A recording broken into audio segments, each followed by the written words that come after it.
சித்தையா, எங்களோட இந்த காரியத்துல நீயும் துணையாயிருந்தா எங்களுக்கு பேருதவியாயிருக்கும். இப்ப நான் ஒழுங்கா திட்டம் போட்டு செயல்படுத்தலைன்னா ஆபத்தாயிடும்.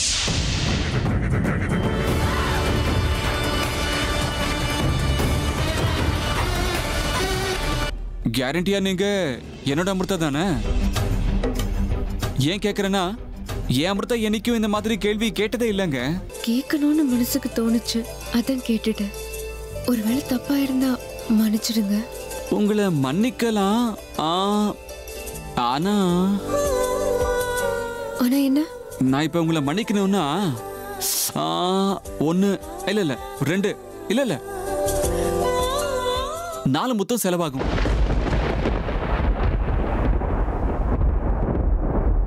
நீங்க கொடுக்க மாட்டீங்கன்னு தெரியும், நானே எடுத்துக்கிறேன். பரவாயில்லையா?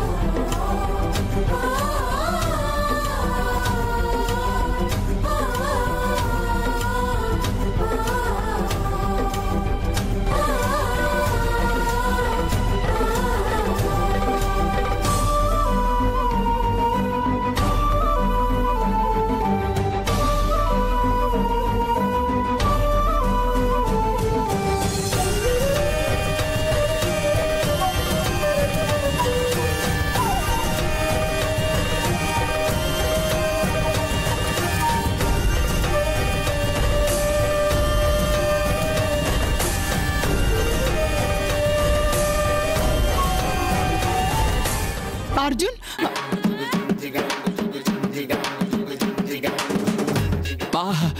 பாட்டி நீங்க என்ன இங்க?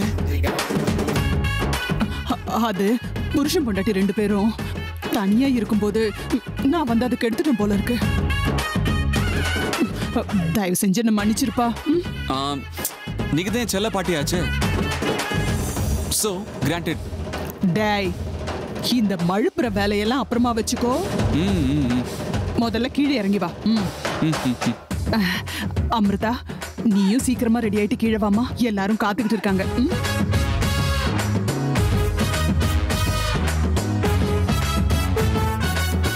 கண்ணா, என் செல்ல பேராண்டி, உன்னோட விளையாட்டையெல்லாம் நீ அப்புறமா வச்சுக்கோ. சீக்கிரமா கீழே இறங்கி வா. என்ன? சீக்கிரம் வாடா. எங்க அமிர்தா, டோன்ட் வரி. நமக்கு கல்யாணம் ஆகி கிட்டத்தட்ட 1 வருஷம் ஆயிடுச்சுங்க. இந்த அர்ஜுன் என் அமிர்தாவை ஓரளவுக்கு நல்லாவே புரிஞ்சு வச்சிருக்கான். Don't worry. என் அமிர்தா கொஞ்சம் கூட மாறவே இல்லை. முதல்ல எப்படி இருந்தாங்களோ இப்பவும் அப்படியே இருக்காங்க. அதே செல்லமான அமிர்தா, அதே நல்ல குணத்தோட. சீக்கிரம் வாடா. வந்துட்ட பாட்டி.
சித்தையா, நீங்க என்ன பண்றன்னு நான் தெரிஞ்சுக்கலாமா? இதே கேள்வியை நான் உன்கிட்ட கேட்கறேன். நீ என்ன இங்க வீட்டுல பூஜையில உட்காரத விட்டுட்டு இங்க என்ன பண்ணிக்கிட்டு இருக்கேன்னு நான் தெரிஞ்சுக்கலாமா? துரோகி, அதெல்லாம் உன்கிட்ட சொல்ல வேண்டிய அவசியம் இல்லை. அதிக பிரசங்கித்தனமா நடந்துக்காம வழியை விடு. நில்லு அமிர்தா. பசியோட வந்தவங்க கண்ணு முன்னாடி சாப்பாடு இருக்கும்போது அதை அப்படியே விட்டுட்டு போக முடியுமா? கோவில் வாசல் வரைக்கும் போயிட்டு அந்த தெய்வத்தை பார்க்காம போனா அந்த பரமேஸ்வரன் கோவப்பட மாட்டான்? வா ஒரு 8 உள்ள போய் தெய்வத்தை தரிசனம் பண்ணிட்டு போயிடு. தேவையில்லை. தெய்வத்தோட ஆசீர்வாதத்தை யாராவது வேண்டான்னு சொல்லுவாங்களா அமிர்தா? ஏற்கனவே வீட்டுல 1008 பிரச்சனைகள் தாண்டவம் ஆடிக்கிட்டு இருக்கு. ஏதோ எதேச்சியா எவ்வளவு தூரம் வந்துட்ட. இந்த கோவில் பல மகிமைகள் கொண்ட கோவில். தரிசனம் பண்ணாம போனா அபச்சாரம் ஆயிடும் அமிர்தா. வாவுரட்டு தரிசனம் பண்ணிட்டு போ. இந்த சித்தையா இப்போதைக்கு என்ன விட மாட்டான் போல இருக்கே. எதிரிகள் ரொம்ப தூரம் போயிட்டா என்னால பிடிக்க முடியாது.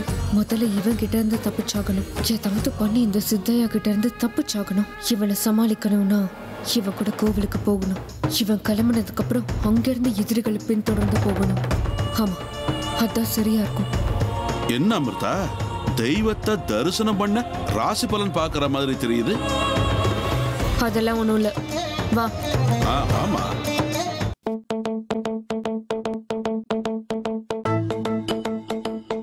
என்னோட அமிர்தா கொஞ்சம் கூட மாறவே இல்லை. முதல்ல எப்படி இருந்தீங்களோ இப்போ அப்படிதான் இருக்கீங்க. அது எப்படி என்கிட்ட உங்களுக்கு மாற்றம் தெரியும் அர்ஜுன்? நான் அமிர்தாவோட பிரதிபிம்பமாச்சு. அவளுக்குள்ள இருக்கிற எல்லாத்தையும் என்னுடைய தேகத்துக்குள்ள நான் ஆவாகனம் பண்ணி வச்சிருக்கேன். அவ உடம்புல ஓடுற ரத்தம் தான் என்னோட உடம்புலயும் ஓடுது. அவ நாடி நரம்புகள்ல இருக்கக்கூடிய ஜீவ ஆத்மா தான் என்னுடைய தேகத்துல இருக்கும்போது மாற்றத்தை கண்டுபிடிக்கிறதுக்கு வாய்ப்பே கிடையாது அர்ஜுன். எந்த மாற்றமும் தெரியக்கூடாதுங்கிறதுக்காக நாங்க 2 பேரும் ஒரே மாதிரி இருக்கோம். அந்த ஆண்டவனுக்கே கூட எங்க 2 பேருக்குள்ள இருக்கிற வித்தியாசத்தை கண்டுபிடிக்கிறது கஷ்டமா இருக்கும் போது நீங்க இல்ல, வேற யாராலையும் முடியவே முடியாது. இதுதான் இந்த சேஷாவோட சக்தி அர்ஜுன். இந்த ரகசியத்தை கண்டுபிடிக்கிறதுக்கு எந்த மனுஷனாலையும் முடியாது. இது எல்லாருடைய அறிவையும் மீறின ஒரு ரகசியம். அமிர்தா, நீ இன்னும் இங்கதான் இருக்கியா? ஏன் ரெடி ஆகல? ஏதோ ரகசியம் அது இதுன்னு பேசுற மாதிரி இருந்தது. அதெல்லாம் ஒண்ணும் இல்ல சித்ராக்கா. இந்த சாஸ்திரங்கள் எல்லாம் புருஷன் பொண்டாட்டியோடைய தாம்பத்திய வாழ்க்கை 100 வருஷம் நல்லா இருக்கணும்னு எத்தனையோ ரகசியங்கள் அடங்கி இருக்குன்னு கேள்விப்பட்டேன். என் பாட்டி தாத்தா எல்லாம் இத பத்தி நிறைய சொல்லியிருக்காங்க. அது ஞாபகம் வந்துச்சு, அதான். அது எல்லாம் நினைச்சுக்கிட்டு இப்படியே நிக்க கூடாதுமா. தாம்பத்திய ரகசியம் உனக்கு புரியணும்னா சாஸ்திரங்கள் எல்லாம் தடையில்லாம நல்லபடியா நடக்கணும்ல. போங்க சித்ராக்கா. சரி சரி, கீழே எல்லாரும் என்ன சாஸ்திரத்துக்கு ஏற்பாடு பண்ணிருக்காங்க. சீக்கிரம் வா.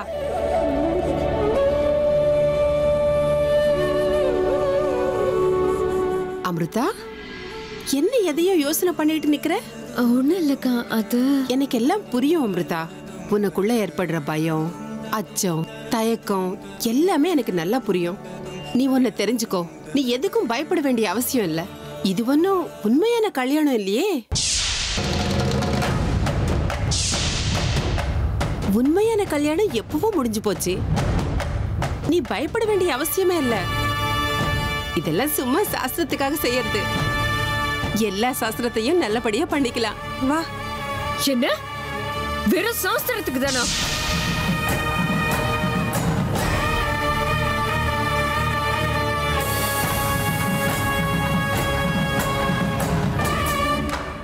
அப்படின்னா இப்ப செய்யற இந்த கல்யாண சாஸ்திரத்துக்கு எந்த அர்த்தமும் இல்லையா? நடக்க போறது வெறும் பொம்மை கல்யாணம்னு சொல்ல வரீங்களா?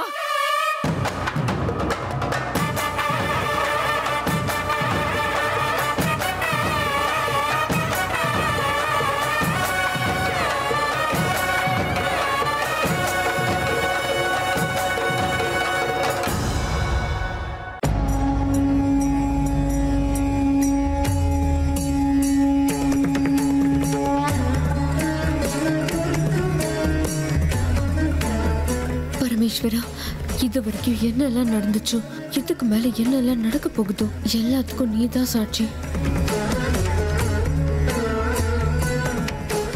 என்னை பொறுத்த வரைக்கும் இந்த நாள் எவ்வளவோ முக்கியமான நாள் உனக்கு நல்லாவே தெரியும். இந்த உலகத்துல உன்னுடைய சம்மதம் இல்லாம ஒரு புல்லு கூட அசையாதுன்னு எனக்கு தெரியும். எதிரிகளுக்கு சக்தியை கொடுத்தவனும் நீதான் பரமேஸ்வரா. உன் முன்னாடி நின்று வேண்டிக்கிட்டு இருக்கிற இந்த பக்தைக்கும் சக்தி கொடுக்க வேண்டியது நீதான். நடக்கிற எல்லா விஷயங்களும் உன்னுடைய கட்டுப்பாட்டுல தான் இருக்கு. கடைசியில நீ எனக்கு தோல்வியை கொடுக்க போறியா இல்ல வெற்றி மாலையை சூட போறியா? எல்லாம் உன் இஷ்டம். என்னோட இந்த போராட்டம் முடிகிற வரைக்கும் நான் யாரு, என்னுடைய பின்னணி என்ன, என்னுடைய ரகசியங்கள் என்ன, இதெல்லாம் கட்டி காப்பாற்ற வேண்டியதும் நீதான். உன்னுடைய பரம பக்தியோட இந்த கோரிக்கையை தயவு செஞ்சு ஏத்துக்கோப்பா, தயவு செஞ்சு ஏத்துக்கோ. உன்னுடைய கருணையும் அருளும் இப்பவுமே என் கூடவே இருக்கணும். உன்னுடைய ஆசீர்வாதம் எப்பவுமே என் கூட இருக்குங்கிற ஒரே ஒரு நம்பிக்கையில நான் வாழ்ந்துட்டு இருக்கேன். அதை நம்பிதான் ஒவ்வொரு அடியும் நான் எடுத்து வச்சுக்கிட்டு இருக்கேன். ஓம் நம சிவாய, ஓம் நம சிவாய. யார் நீ? உன்னதான் நான் கேட்டுக்கிட்டு இருக்கேன். யார் நீ? உன்னோட பின்னாடி என்ன? எங்க இருந்து வந்திருக்க? என்ன எண்ணத்தோட இங்க வந்திருக்க? சொல்லு. எந்த தேவையும் இல்லாம மத்தவங்க கிட்ட எல்லாம் என்னோட தனிப்பட்ட விஷயங்களை நான் என்னைக்குமே பகிர்ந்துக்கிறது இல்லை. நான் கிளம்புறேன். நேல்ல என்னோட கேள்விக்கு பதில் சொல்லாம இங்க இருந்து நீ போக முடியாது. இத பாரு சித்தையா, பிரச்சனை பண்ணாம ஒழுங்கா எனக்கு வழி விட்டீன்னா அது உனக்கு நல்லது. தேவையில்லாம என் வழியில நீ குறுக்கிட்டீனா அப்புறம் உனக்கு தான் பிரச்சனை வரும்னு சொல்லிட்டேன். ஏன்னா விளைவுகள் ரொம்ப மோசமா இருக்கும். இந்த உருட்டல் மிரட்டல்லாம் ஒரு பக்கம் இருக்கட்டும். நீ யாரு, எங்க இருந்து வந்திருக்க, எதுக்காக வந்திருக்கன்னு சொல்ற வரைக்கும் நீ இங்க இருந்து போக முடியாது. ஓஹோ, அப்படியா? இத்தனை நாளா நீ என்ன அந்த வீட்டுல பார்த்துட்டு தானே இருந்த? நான் யாருன்னு உனக்கு தெரியும்ல. ஏற்கனவே தெரிஞ்ச விஷயத்த தெரியாத மாதிரி ஏன் திரும்ப திரும்ப கேட்டுக்கிட்டு இருக்க? தெரியறதுனால உனக்கு என்ன பிரயோஜனம் ஏற்பட போகுது? அப்படின்னா நீ யாருன்றதை என்கிட்ட சொல்ல மாட்டியா?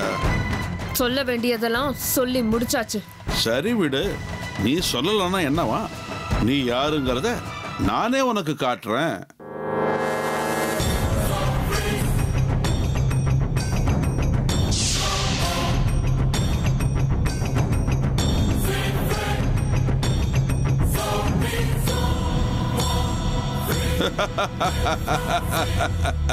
அமிர்தா, நீ யாருங்கிறத நீயே இதுல பாரு.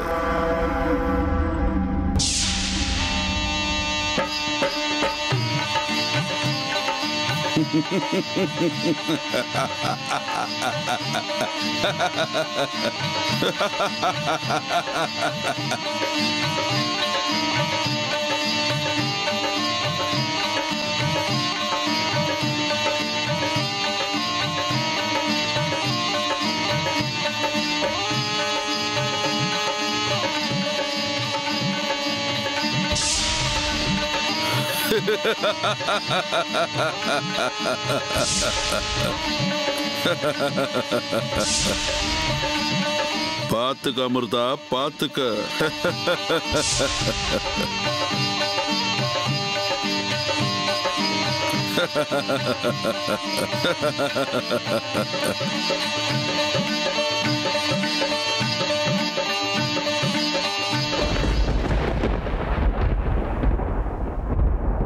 அமிர்தா, திடீர்னு உனக்கு என்ன ஆச்சு?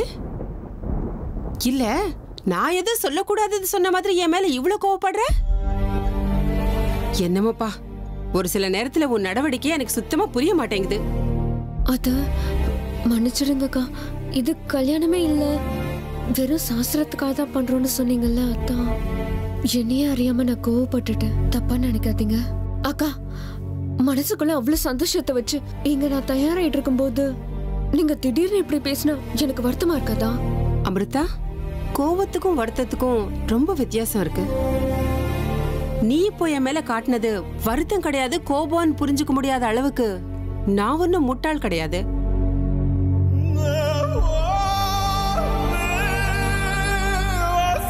உன்னோட கோபம் எனக்கு நல்லாவே புரியுதுமா.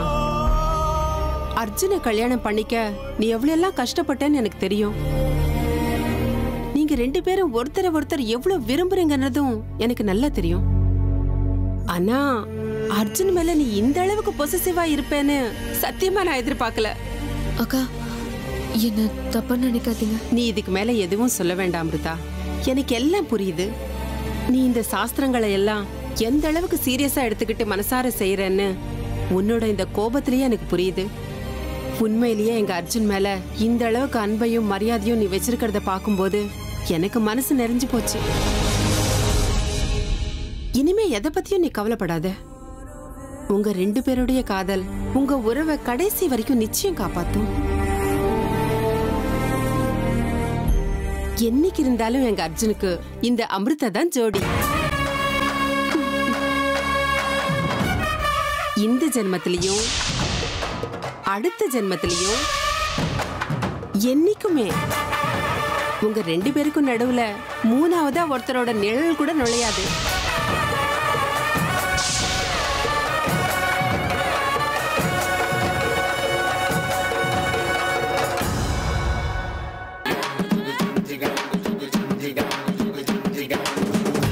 ஒரு வழியா பாட்டி கிட்ட இருந்து தப்பிச்சு வந்தாச்சு.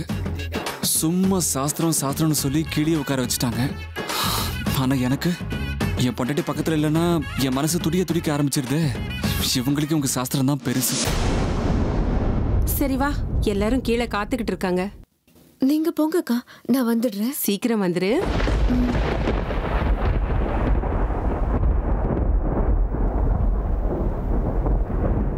என் பொண்டாட்டி பக்கத்துல இருந்தா எனக்கு அதுவே பெரிய சாஸ்திரம். ஐயோ அர்ஜுன், என்ன சார், கொஞ்சம் நிதானமா வாங்க. என்ன இவ்வளவு அவசரம்? எங்கேயோ கிளம்பிட்டீங்க போல இருக்கு. நீங்க நியாயமா இப்ப கீழே தானே இருக்கணும். அது வந்து அண்ணி, பாட்டி தலை கலைஞ்சு போயிருக்கு, பாக்கிறதுக்கு கரடி மாதிரி இருக்குன்னு சொன்னாங்க. போய் தலை வரைக்கிட்டு வான்னு அனுப்புனாங்க. அதான் வந்தேன். அதெல்லாம் ஒன்னும் பரவாயில்ல. நடக்க போறது என்ன சாஸ்திரம்? எப்படியும் தலையில எண்ணெய் தேய்ச்சி கலைக்க போறாங்க. அப்புறமா தலைக்கு குளிச்சு மொத்தமா தலைவாரி என்ன வேணா ஹேர் ஸ்டைல் பண்ணிக்கோ. இப்போ கீழே இறங்கு. இல்ல அண்ணி, அது உன் திருட்டுத்தனம் என்னன்னு எனக்கு தெரியாதா? உன் பொண்டாட்டி எங்கேயும் ஓடி போக மாட்டா. வாழ்க்கை முழுக்க உன் கூடவே தான் இருக்க போறா. ஒரு நிமிஷம் அவ அங்கேயும் நீ இங்கேயும் இருந்தா ஒன்னும் குறைஞ்சிட மாட்டீங்க. போ போ, அவளும் பின்னாலேயே வருவா. போ அர்ஜுன், சாஸ்திரத்துக்கு வேஷ்டியை கட்டிட்டு வரணும், லேட் ஆகுது. போன்னு சொல்றேன்ல. அது வந்து ஒரே ஒரு நிமிஷம். போ அர்ஜுன், முதல்ல கீழே போ. வேஷ்டியை கட்டி ரெடி ஆகும். பாவம் இந்த அர்ஜுன் துடியா துடிக்கிறான்.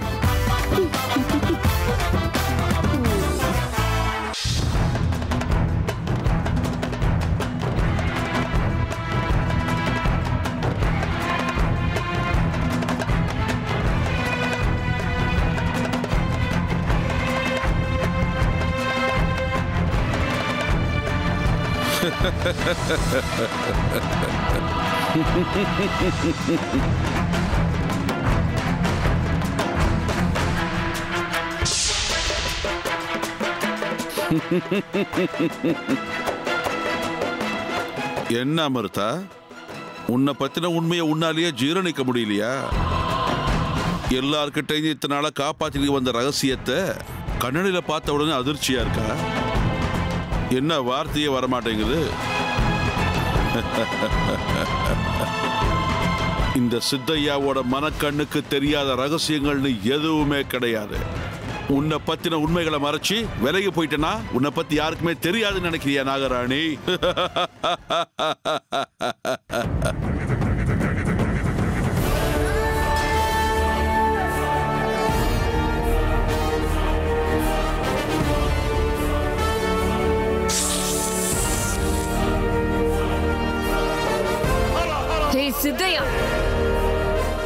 உன்னை சாதாரணமான ஆளுன்னு நினைச்சிட்டு இருந்த இந்த நாகராணியோடைய ரகசியத்தை கண்டுபிடிக்கிற அளவுக்கு உனக்கு துணிச்சல் வந்துருச்சுல?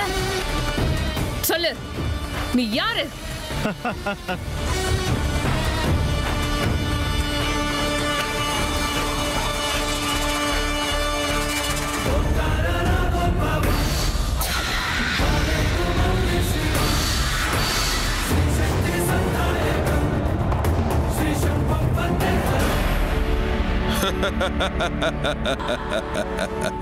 நாகராணி, நீ ஒருத்தி மட்டும் அசாதாரணமானவ இல்ல. ஒரு நாகராணியோட ரகசியத்தை கண்டுபிடிக்க இன்னொரு நாகத்தால மட்டும்தான் முடியும். என்ன நீ யாருன்னு நினைச்சுக்கிட்டு இருக்க? தக்ஷக வம்சத்தை சேர்ந்த மகாநாகா காளிங்கா.